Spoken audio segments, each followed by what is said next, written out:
નિષ્કર્ષ જોઈ રહ્યા છો આપ અને આજે આપણે ચર્ચા ભારત ચીનના ઘર્ષણ વિશે કરવી છે। આજે ચર્ચા એ વિષય ઉપર કરવી છે કે આજે ચીનને કેટલીક વાતો કરી છે પોતાના સરકારી મુખપત્ર એટલે કે ગ્લોબલ ટાઈમ્સમાં।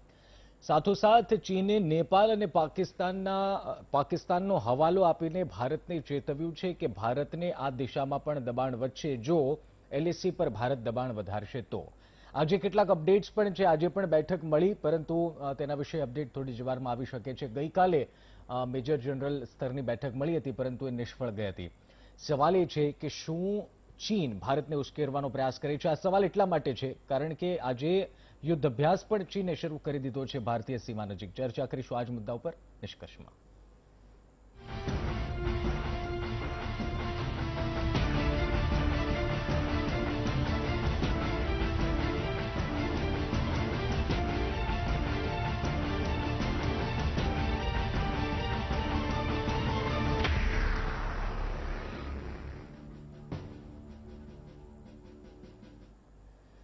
તો સૌથી પહેલા આપના આજના અપડેટ્સ અમે આપને દેખાડી દઈએ અને કહી દઈએ કે આજે શું શું અપડેટ્સ આવ્યા છે। સૌથી પહેલી વાત એ કરી દઈએ કે આજે બેઠક મળી। અત્યાર સુધીના અપડેટ બુધવારે મળેલી મેજર જનરલ સ્તરની બેઠક જે હતી એ નિષ્ફળ ગઈ હતી। કેટલાક અપડેટ્સ છે જે આજના દિવસમાં આ ઘર્ષણ મામલે જોવા મળ્યા। ચીને ફરી ભારતને ખોખલી ધમકી આપી ભારત પર ઉલ્લંઘનનો આક્ષેપ કર્યો કે ભારત એલએસીનું ઉલ્લંઘન કરી રહ્યું છે। ચાલબાઝ ડ્રેગને આજે ફરી ગલવાન ઘાટીને પોતાનો ભાગ ગણાવ્યો। ગ્લોબલ ટાઈમ્સમાં આ વાતનો ઉલ્લેખ છે। નિફ્ફટ ચીને ભારતીય સીમા પાસે યુદ્ધાભ્યાસ પણ શરૂ કરી દીધો છે। તો ભારતીય સેનાએ પૂર્વી લદ્દાખના ગામોને ખાલી કરવાના પણ આદેશ કર્યા છે। ત્યાં મોબાઈલ નેટવર્ક જે છે એ પણ બંધ કરી દેવામાં આવ્યું છે કે જેથી કરીને કોઈ અનિચ્છનીય ઘટના ન ઘટે અથવા તો એવા પ્રકારની કોઈ પ્લાનિંગ ન થઈ શકે। હજુ સુધી ચીને પોતાને થયેલા નુકસાનની કોઈ જાણકારી નથી આપી। ચીન વારંવાર ભારત પર આરોપ લગાવે છે પરંતુ એક વાત સ્પષ્ટ છે કે ચીને હજુ સુધી એ કીધું નથી કે કેટલું નુકસાન ગયું છે એમને। વિશ્વ મીડિયાએ ભારત ચીન વચ્ચેના ઘર્ષણ પર ચિંતા વ્યક્ત કરી। તાઇવાન ન્યૂઝના આજે આપે તસવીર ખ્યાલ જ હશે ટ્વિટરમાં ખૂબ ચાલી છે। તો ગુજરાત સહિત દેશભરમાં ચીનની સામે આજે વિરોધ જોવા મળ્યો। કઈક જગ્યાએ ચીની પ્રોડક્ટના બહિષ્કારની વાત થઈ તો સાથોસાથ સીએઆઈટીએ ભારતના સેલિબ્રિટીઝને ચીનની વસ્તુઓનો પ્રમોશન ન કરવા કહ્યું। કેન્દ્ર સરકારે બીએસએનએલ એમટીએનએલમાં ચીની ઉપકરણોના ઉપયોગ પર પણ પ્રતિબંધ લગાવી દીધો છે અને ભારતીય રેલવેએ ચીનને આપેલો 471 કરોડનો કોન્ટ્રાક્ટ પણ રદ કરી નાખ્યો છે। હવે એક નજર કરીએ કે ચીન સાથે પાડોશીઓના કેવા સંબંધ છે। તો પાકિસ્તાન સંપૂર્ણ રીતે ચીનને આધીન દેશ છે। આપણે સૌ કોઈ જાણીએ છીએ સીપીસી પ્રોજેક્ટ હોય કોરિડોરનો પ્રોજેક્ટ અને ચીન તરફથી પાકિસ્તાનને જે કરોડોનું ઉધાર મળે છે તેનાથી ચીન હંમેશા એ ચીન તરફી પાકિસ્તાન ચીન તરફી વાત કરતો આવ્યું છે। નેપાળની વાત કરીએ ચીન પ્રેરિત માઓવાદી નેપાળમાં સરા જાહેર ભારતનો વિરોધ કરતા આવ્યા છે। નેપાળના વિકાસમાં ચીને 18,000 કરોડ રોક્યા છે તે પણ વગર વ્યાજે એટલે કે વ્યાજ પણ એ પ્રોજેક્ટનું નથી લીધું। તો નેપાળના ટુરિઝમ સેક્ટરને વિકસાવવા પણ ચીન નેપાળને મદદ કરી રહ્યું છે।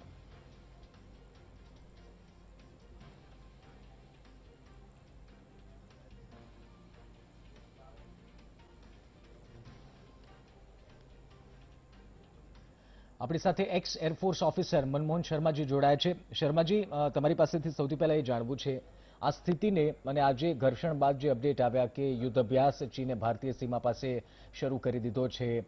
વારંવાર ચીન ભારતને કહી રહ્યું છે કે ભારત ઉલ્લંઘન કરી રહ્યું છે એલએસીનું। આપ કઈ રીતે જોઈ રહ્યા છો? શું પ્રયાસમાં છે? શું ભારતને ઉશ્કેરવાના આ પ્રયાસ છે કે ભારત કોઈ ઉતાવળી એવું કદમ ઉઠાવી લે?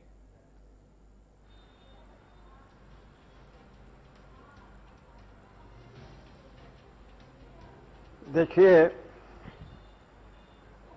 भारत एक शांति प्रिय देश है। आज तक हमने कभी भी जो है, अगर हम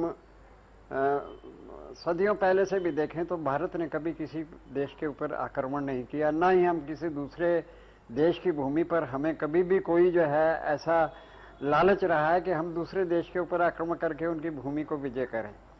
परंतु क्या है कि चीन जो है ये हमारा ऐसा गद्दार पड़ोसी है, ऐसा अविश्वास पात्र पड़ोसी मिल गया है जो ऊपर से मीठी मीठी बातें करता है, शांति वार्ता की बात करता है। 1962 में भी इन्होंने जो है भारत चीन भाई भाई कहते रहे हम, और शांति की वार्ता करते करते एक अकस्मात में इन्होंने आकर के जो है सोए हुए भारतीयों के ऊपर जो है सैनिकों के ऊपर आक्रमण कर दिया। और उस समय भी जो है समहो ऐसा था कि हमारे सेनाएं उतनी जो हैं सशक्त नहीं थी, तैयार भी नहीं थी, और उस समय की सरकार भी जो है उन्हें केवल जो है शांति शांति की जो है चर्चा करते थे। पूरे विश्व में सोचते थे कि शांति का पाठ पढ़ाने से शायद जो है हर जगह जो है शांति कायम होगी, लेकिन ऐसा नहीं था। शांति जो है, मेरा ये मानना है कि क्रांति के बिना शांति भी नहीं आ सकती है। ऐसे लोग जो है शांति का पाठ पढ़ाते रहते हैं, दूसरों को समझाते रहते हैं और उधर से पीठ के ऊपर छुरा घोंपते हैं। यही काम जो है चीन ने अभी भी किया। उधर वार्ता कर रहे थे, उधर जो है बार बार जो है 1962 में भी जो है क्या किया, बाद में जो है तिब्बत के ऊपर आक्रमण कर लिया, तिब्बत को अपने कब्जे में कर लिया, हम लोग चुप बैठे रहे। फिर जो है बाद में जो है देखिए कि आज़ाद कश्मीर पर भी जो है वो सोचता है कि क्योंकि भारत कहता है कि कश्मीर पूरा कश्मीर भारत का है, तो उस पर भी जो है उन्होंने अपने तरीके से जो है एक वन रोड वन मैप कर करके जो है उधर भी जो है अपना एक कब्जा जमाने का प्रयास कर रहा है। हम चुपचाप देख रहे हैं। और पाकिस्तान तो बिका हुआ है उनके हाथों में। पाकिस्तान को कितना ही ऋण क्या, एक मैं सोचता हूँ कि खैरात के दिए जा रहा है ताकि पाकिस्तान हमारे बरखिलाफ ना हो जाए। इसी प्रकार नेपाल में भी जो है वो हमारे पड़ोसी को जो है बहका रहा है, श्रीलंका में वो ही काम कर रहा है, म्यांमार में यही काम कर रहा है, बांग्लादेश में यही काम कर रहा है। और फिर क्या है कि इनकी जो है एक रणनीति है कि 100 साल के अंदर जो है चीन को जो है पूरे ब्रह्मांड की जो है प्रथम जो है एक शक्ति जो है वर्ल्ड फर्स्ट पावर जो है वो बनना है। वो जो है उसी लक्ष्य को लेकर के चल रहे हैं। इनके यहाँ जो है इन्होंने ऐसा एक ग्रुप बना रखा है जो यही काम करता है। यही जो है वो इनको जो है रोज सलाह देते हैं कि आज के बाद क्या करना है, फिर क्या करना है। 70 साल तो हो चुके हैं, अभी 30 साल और बाकी हैं। उन 30 सालों में ये जो है हर प्रकार से एक तो सशस्त्र एक जो है सोचता है कि किसी तरीके से जो है हर प्रकार से सैनिक पावर जो है इसके पूर्ण रूप से इसके ये जो है पूरे ब्रह्मांड में नंबर 1 पर होना चाहिए। उसी प्रकार इसने जो है अर्थव्यवस्था के ऊपर भी जो है चारों ओर से हर दुनिया भर में जितनी भी वस्तुएं जो हैं दैनिक जरूरियात की होती हैं वो सब जो है ये मास प्रोडक्शन कर करके और बेच रहा है और बिक रहा है, धंधा बिक रहा है इसका हर जगह। हमने जो है भारत ने जो है कितने बड़े बड़े कॉन्ट्रैक्ट इनको दिए हैं, लाखों करोड़ों के, 7,000 करोड़ का तो महाराष्ट्र में अभी MOU साइन हुआ है। दिल्ली मेरठ के बीच में जो है एक रेल मार्ग जो है उसका जो है 11,000 करोड़ का जो है कॉन्ट्रैक्ट। क्या कुछ हमने इन लोगों के लिए नहीं किया? सवाल ये तो हम जो है कहां तक हम इनके पीछे जो है अगर हम ચીનની નીતિઓ આપણે જાણીએ છીએ, ચીન શું કરે છે આપને વર્ષોથી ખબર છે, પરંતુ તેમ છતાં આટલી મોટી ઘટના હોવા છતાં ભારત પર આક્ષેપ કરવો, ભારતે ઉલ્લંઘન કર્યું છે એવું કહેવું આંતરરાષ્ટ્રીય જે સ્તરે છે અને ખાસ આંતરરાષ્ટ્રીય સ્તર કરતા શું ભારતને એની ક્ષમતા ખ્યાલ નથી કે ભારતની ક્ષમતા ખબર હોવા છતાં ચીન આ પ્રયાસ કરી રહ્યું છે ભારતને ઉશ્કેરવાના?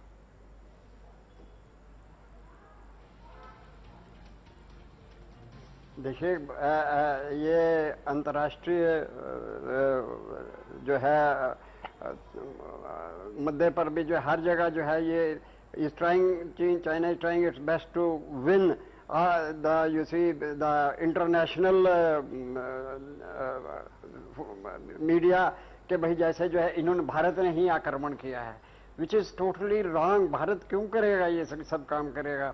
और अब भी जो है उनको कश्मीर को डेफिनेटली उनके मन में ये है कि वो जो है भारत से जो है उनके पास सेना अधिक है, उनके पास शस्त्र अधिक है, उनके पास अणु शक्ति है, उनके पास ये, मैं वो कहता हूँ सब कुछ है, लेकिन भारत का एक एक सैनिक जो है भाई साहब, मैं आज जो है मैं कहता हूँ कि जैसे जो है गुरु गोविंद सिंह जी ने कहा था 1 से 101 को लड़ाऊं, 1 को 101 से लड़ाऊं तब मैं गुरु गोविंद सिंह का हूं। अरे भारत का तो एक आदमी भी जो है इनके जो है 51 चीनियों पर भारी पड़ता है। तो इसलिए ये अगर ये सोच ले कि भाई किसी तरीके से भारत के ऊपर आक्रमण करके या किसी प्रकार से उसके मन में है, शायद वो कई बार जो है ना, कई बार टटोलता है आदमी, जो है देखता है कि उसमें कितना दम है, तो वो शायद एक बार ट्राई मार रहा है कि मैं एक कोशिश करूं, प्रयास करूं कि भारत को जो है एक बार नीचे कर दूं। लेकिन आज वो सरकार नहीं है, आज जो है वो दिन नहीं है जब मेरी सरकार, मेरे सैनिक जो हैं फ्लीट बूट कैनवास शूज पहन करके लड़ने के लिए गए थे 62 में। आज जो है भारत पूर्ण रूप से सशस्त्र है। भारत की सेनाएं जो हैं वर्ल्ड में मैं कहता हूं नंबर 1 हैं। और चाइना को एक बार अगर जो है आर पार की लड़ाई हो गई तो मैं कहता हूं कि उसके बाद जो है 100 साल तक जो है चाइना जो है ये कभी सोचेगा नहीं। अभी तो वो सोचता है ना कि 100 साल में वो वर्ल्ड नंबर 1 पावर बन जाएगा, परंतु मैं सोचता हूं कि सैकड़ों सालों तक जो है वो फिर भूल जाएगा कि मुझे वर्ल्ड पावर भी बनना है। और अवश्य ही मैं कहता हूं कि भारत जो है अब जो है उसको वो ये भी डर है कि भारत जो है नंबर 1 पर आ जाए, कहीं भारत जो है मैं हम चीन से आगे ना निकल जाए, इसलिए जो है वो बार बार कुछ न कुछ जो है करने में चीनનો એ પ્રયાસ જે છે કે કદાચ ભારતને ઉશ્કેરશે તો ભારત કદાચ પીછે હટ કરશે, ભારત નબળું પડી જશે, એ તદ્દન વાત ખોટી છે। વરિષ્ઠ પત્રકાર દિલીપભાઈ ગોહિલ આપણી સાથે જોડાઈ ગયા છે અને રાજકીય વિશ્લેષક આપણી સાથે હિરેનભાઈ કોટક પણ જોડાઈ ગયા છે। એક બ્રેક માટે આપણે રોકાઈશું અને બ્રેક બાદ આ ચર્ચાને આગળ વધારીશું, પરંતુ તે પહેલા એક મહત્વપૂર્ણ સમાચાર। Welcome back. ચર્ચા કરી રહ્યા છે નિષ્કર્ષમાં કે શું ચીન ભારતને ઉશ્કેરવાનો પ્રયાસ કરી રહ્યું છે, અને જો કરી રહ્યું છે તો ચીન કદાચ ભૂલે છે 1962 નથી, આ 2020 છે અને ભારત બદલાયું છે, ભારત સક્ષમ થયું છે, મજબૂત થયું છે। ચર્ચા કરી રહ્યા છે હિરેનભાઈ અને દિલીપભાઈ, બંને આપણી સાથે જોડાય છે। હિરેનભાઈ, જે આ સ્થિતિ છે, આપણે એક તો પહેલા આશા રાખી રહ્યા હતા ભારતે આપણે 20 જવાનો શહાદત વહોરી, સમગ્ર દેશમાં એક રોષ છે, એક આક્રોશ છે, આક્રંદ છે। ચાઇનાએ હજુ સુધી એ માહિતી નથી આપી અને ઉલટાચોર કોટવાલ કો દાટેની જેવી સ્થિતિ છે। હજુ પણ એ ભારતને કહી રહ્યું છે કે એલએસીનું ઉલ્લંઘન ભારતે કર્યું છે, ચાઇનાએ નથી કર્યું। અને ગલવાન સેક્ટર, જે ગલવાન વેલી છે, ગલવાન એરિયા છે, એ તો સંપ્રભુતાનો ભાગ છે ચીનનો। તો આ વાતો શું સાબિત કરી રહ્યું છે, અથવા તો હજુ પણ ક્યાંક ચીન આ મુદ્દાને વધારે આગળ વેગ આપવા માંગે છે, સુલઝાવવામાં રસ નથી દાખવતા, એવું કંઈક અંદેશો આવે છે? એકચ્યુઅલી આની પાછળનું સાચું જે કારણ છે વ્યૂહાત્મક ચીનનું, એ સમજવાની જો કોશિશ કરીશું તો વધારે સારી રીતે સમજી શકીશું। ચીન આ પર્ટિક્યુલર એક ખાસ જગ્યા છે, આ એનું જે નામ છે એ તમને કહું છું, ડાર્બુક સ્યોક દૌલત બેગ ઓલ્ડી, ડીબીઓ રોડ તરીકે ઓળખાય છે। એક્ઝેક્ટ આ જગ્યા માટે થઈને જ આખી લડાઈ લડી રહ્યું છે, કારણ કે ગલવાન ઘાટી, ગલવાન વેલી જે છે એ હાયર ગ્રાઉન્ડ છે અને ત્યાંથી એ ફાયરિંગ રોકી પણ શકે છે અને લોન્ચ પેડ પણ બનાવી શકે છે। એટલે એક્ઝેક્ટલી ગલવાન ઘાટી માટે આ લડાઈ છે એ ગલવાન ઘાટી માટે નથી, ગલવાન ઘાટીથી એ આ ડીઓબી રોડ માટે આ લોન્ચ પેડ મેળવવા માટે બધી હવા ત્યાં મારે છે। હવે આપણો જે આપણે સરહદી વિસ્તાર જે ચાઇના સાથે શેર કરીએ છીએ એની જે લંબાઈ છે એ એટલી બધી મોટી છે કે કદાચ વિશ્વની 3જા નંબરની આ સીમા હશે। 3488 કિલોમીટરની સીમા આપણે નિશ્ચિત એમાં શેર કરીએ છીએ અને 29 કુલ મળીને 29 એવા સંવેદનશીલ સ્થાનો છે જ્યાં સતત આપણે ચાઇના સાથે ઘર્ષણ થતું રહે છે। ક્યાંક ને ક્યાંક ચાઇના છે એ આપણા દેશમાં ઘૂસણખોરી કરતું રહે છે। ઘણી બધી જગ્યાએ એ નિયત સરહદ કરતા અથવા નિયત લાઈન કરતા, એલઓસી કરતા અંદર છે આપણા તરફ। એટલે આ બધી સ્થિતિમાં આપણે આ પ્રતિકાર સતત કરતો જ રહેવો પડે છે। પરંતુ આ જે ઘટના બની છે એના કારણે ચાઇનાને હવે આપણે ઘણીવાર આપણે એવી પણ ચર્ચા કરી રહ્યા છીએ છેલ્લા 2-3 દિવસ ત્યાં કે શું વોર થઈ શકે, આ સ્થિતિ છે કે નહીં, ભારત મજબૂત છે કે નહીં। નંબર ગેમની જ વાત કરીએ છીએ આપણે કે સૈન્ય બળ કેટલું મોટું છે, ચાઇના પાસે કેટલા અણુશસ્ત્રો છે, ચાઇના પાસે કેટલા જવાનો છે, સબમરીન્સ કેટલી છે, આપણે એ પણ વેપન્સની જ આપણે ગણતરીઓ કરી છે। પરંતુ આપણો જોમજુસ્સાની જે હમણાં આપણે જેમ વાત કરી હતા, જે નિવૃત્ત સેના અધિકારી વાત કર્યા હતા એ મુજબ આપણો જોમજુસ્સો બિલકુલ નાનો નથી અને એનો દાખલો આપણે તાજેતરમાં જ આપેલો છે। પાકિસ્તાનની વાત કરીએ તો આપણે જે 2 સ્ટ્રાઇક કરી એવા સમય અને આજની તારીખે પણ પાકિસ્તાન પાસે આપણા કરતા પરમાણુ શસ્ત્રો વધારે સંખ્યામાં છે, તેમ છતાં આપણે 2 સ્ટ્રાઇક કરી છે। કારણ કે હવે માત્ર લડાઈ છે એ સેનાથી જ નથી લડાતી, આંતરરાષ્ટ્રીય રણનીતિઓ, આંતરરાષ્ટ્રીય રીતે આપણે કેટલા મજબૂત છીએ એ બધી બાબતોનો ક્યાંક ને ક્યાંક આમાં સમાવેશ થતો હોય છે। પરંતુ તેમ છતાં વોર થાય છે તો આપણે 2 મોરચા બીજા પણ ગણીને ચાલવું પડશે। એક બાજુ આપણે નેપાળને પણ નવો દુશ્મન બને છે, એ પણ ચાઇના જ છે એમાં, એ આપણે સૌ જાણીએ છીએ. એક તરફ પાકિસ્તાન છે, તો સ્વાભાવિક રીતે આ બંને દેશોને પોષવાનું જ કામ કરે છે. એટલે નવું પાકિસ્તાન ઉભું કરવાનું કામ નેપાળ નામે થઈ રહ્યું છે. જી જી દિલીપભાઈ આપણી સાથે છે. દિલીપભાઈ આ જ વાત સમજવી છે. આજે પણ ચીને એ હવાલો આપ્યો કે ભાઈ તમારે તો નેપાળ અને પાકિસ્તાન તરફનું દબાણ પણ વધશે જો તમે LAC પર દબાણ વધશો. અને આપણે સૌ જાણીએ છીએ કે નેપાળનો 2017 બાદ જ્યારે ચીને ઇન્વેસ્ટ કર્યું વન બેલ્ટ વન રોડમાં ત્યારથી એનો એક રૂખ બદલાયેલો જોવા મળે છે.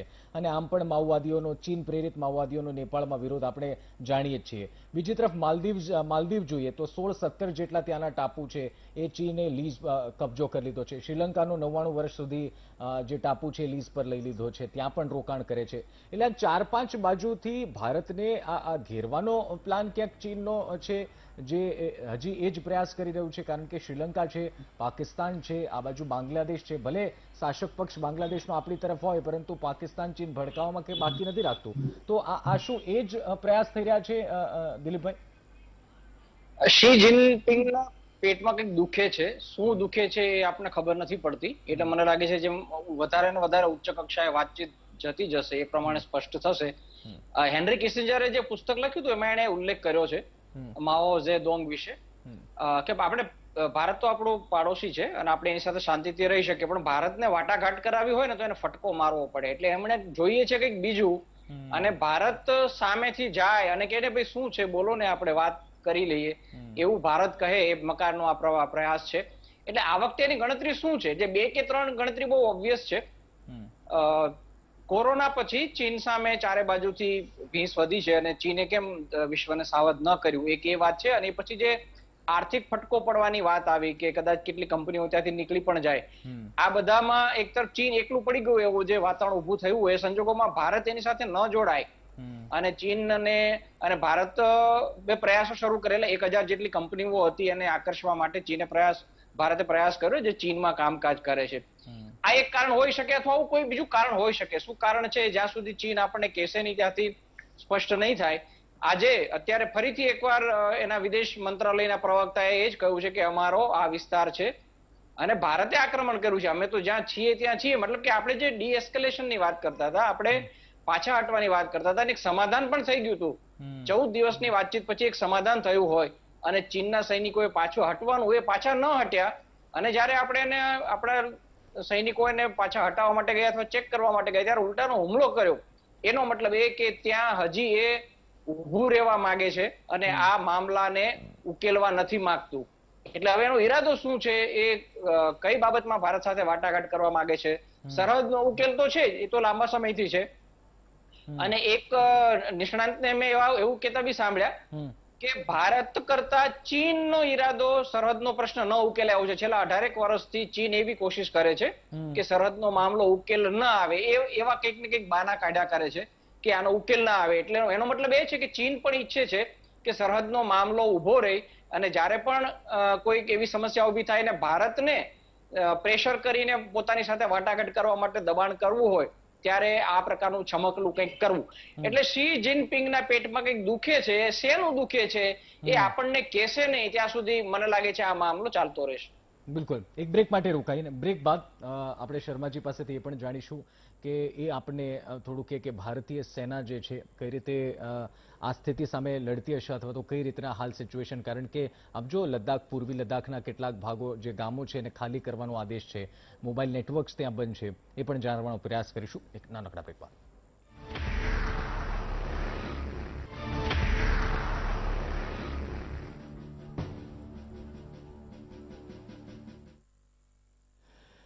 નિષ્કર્ષ આપ જોઈ રહ્યા છો, આપણી સાથે મહાનુભાવો જોડાયેલા છે અને આપણે ચીન વિશે ચર્ચા કરી રહ્યા છે, જે નફ્ફટ ડ્રેગન છે એની વિશે ચર્ચા કરી રહ્યા છે. શર્માજી, આપની પાસેથી એ સમજવું છે કે આ સ્થિતિમાં આવી જ્યારે પરિસ્થિતિ હોય, આમ તો ચીન અથવા તો LAC પર આવી હાથાપાઈની કોઈ પરિસ્થિતિ આપણે 50 વર્ષ પહેલા 50 વર્ષથી જોઈ નથી. તો આવી સિચ્યુએશનમાં હવે સેના કઈ રીતે આ સ્થિતિ ઉપર ટેકલ કરે છે અથવા તો સેનાના જવાનો જે છે એનો મૂડ કેવો હોય છે જ્યારે પોતાના 20 સાથી જવાનોનો શહાદત વહોરી હોય ત્યારે શું મૂડ હોય છે, કેવી રીતે ટેકલ કરતા હોય છે, કેવી રીતે એનર્જી બૂસ્ટઅપ થતી હોય છે આવા સમયે?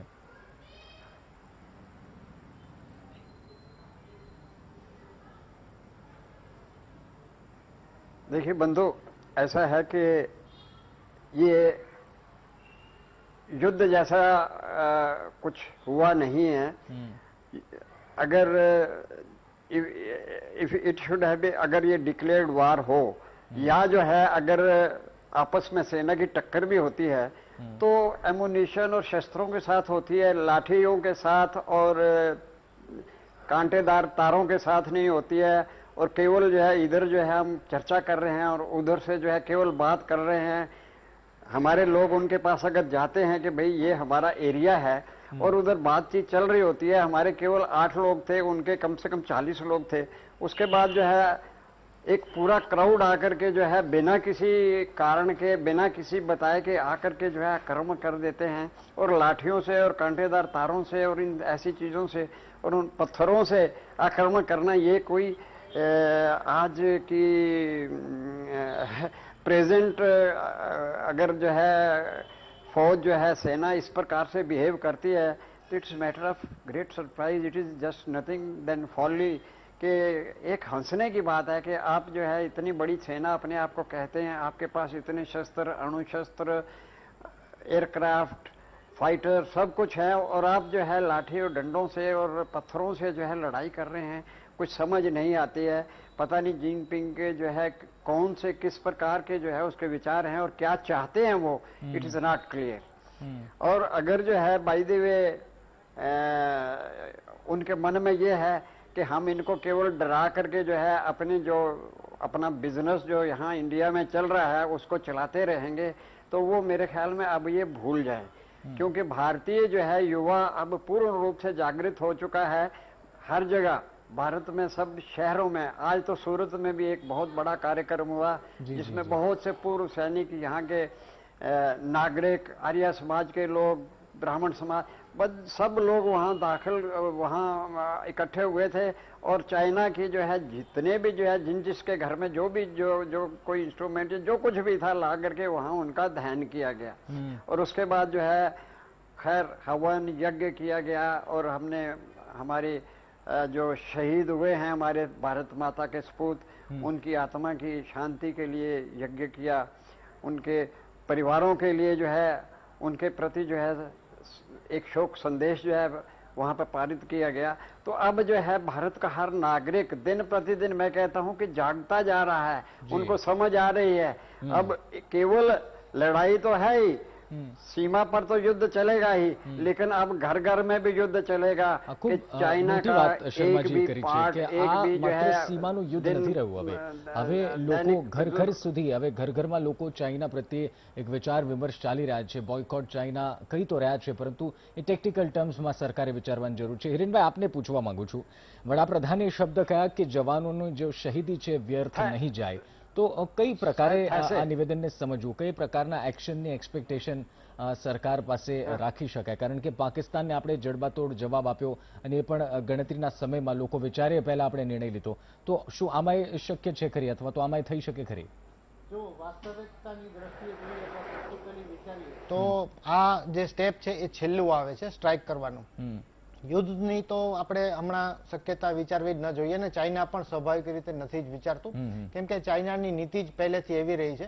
આપણા રાષ્ટ્રપિતા મહાત્મા ગાંધી અને એમણે વિશ્વ બંધુત્વનો સંદેશ આપ્યો, જ્યારે એના રાષ્ટ્રપિતા જેવા જે પરદાદા કહેવાય છે માઓ સે તુંગે એવું કહેલું કે તમે 4 ડગલા દુશ્મનની જમીન પર ચાલો અને 2 ડગલા જરૂર પડે પાછા આવી જાઓ તો 2 ડગલા તો તમારી પાસે વધશે જ।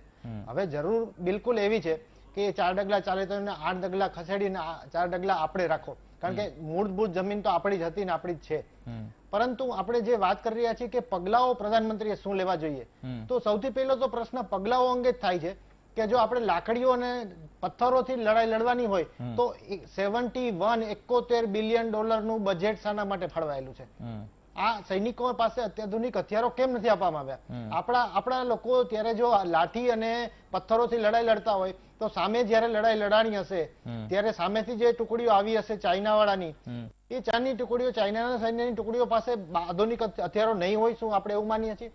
એટલે સૌ પ્રથમ જરૂરિયાત તો પ્રધાનમંત્રીની મારા દ્રષ્ટિએ જે પહેલું હું પગલું કહી રહ્યો છું એ એવું હોવું જોઈએ કે લોકો પોતે જાગૃત થઈ અને જેમ હમણાં કર્નલ સાહેબ કહી રહ્યા હતા એ મુજબ ઘરમાં લડાઈ લડાશે, લોકો ચાઇનીઝ પ્રોડક્ટનો બહિષ્કાર કરશે એવું વાતાવરણ પણ બની રહ્યું છે।